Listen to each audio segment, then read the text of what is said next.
रंगदारी रे घर चढ़ के मारब बरियारी रे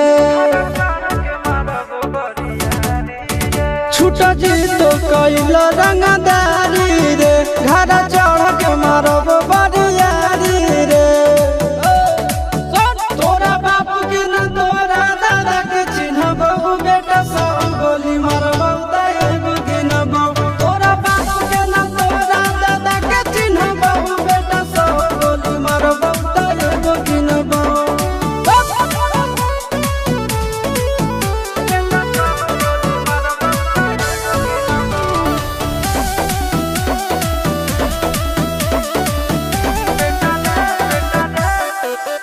बेटा रे काटा से ठोक देबौ चिमनी के भाठा में झोंक देबौ देखबौ कवन बाप बचैतौ तोरा प्रशासन के गाड़ी भी रोक देबौ बेटा जी सुनो बेटा रे काटा से ठोक देबौ चिमनी के भाठा में झोंक देबौ देखबौ कवन बाप बचैतौ तोरा प्रशासन के गाड़ी भी रोक देबौ तोरा जैसन के हम खड़े खड़े गिनबौ बेटा सब गोली मारबौ त एगो गिनबौ तोरा बाप के न तोरा दादा के चिन्हबौ बेटा सब गोली मारबौ त एगो गिनबौ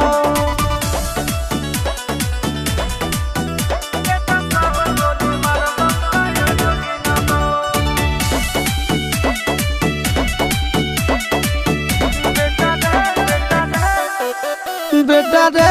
दौड़ा के बाजार में मारबौ गोली तोर कपार में रंगदारी जे करभी बिहार में गड़ देबौ गंगा जी किनार में इतना मार पड़तो न बेटा बेटा रे दौड़ा के बाजार में मारबौ गोली तोर कपार में रंगदारी जे करभी बिहार में गड़ देबौ गंगा जी किनार में कहो चिंटू आशीष के कारण सुनबौ बेटा सब गोली मारबौ त एगो गिनबौ तोरा बाप के न तोरा दादा के चिन्हबौ बेटा सब गोली मारबौ त एगो गिनबौ मारत मारत पिछुआरा लाल कर दे बेटा ध्यान से बाप इधर है।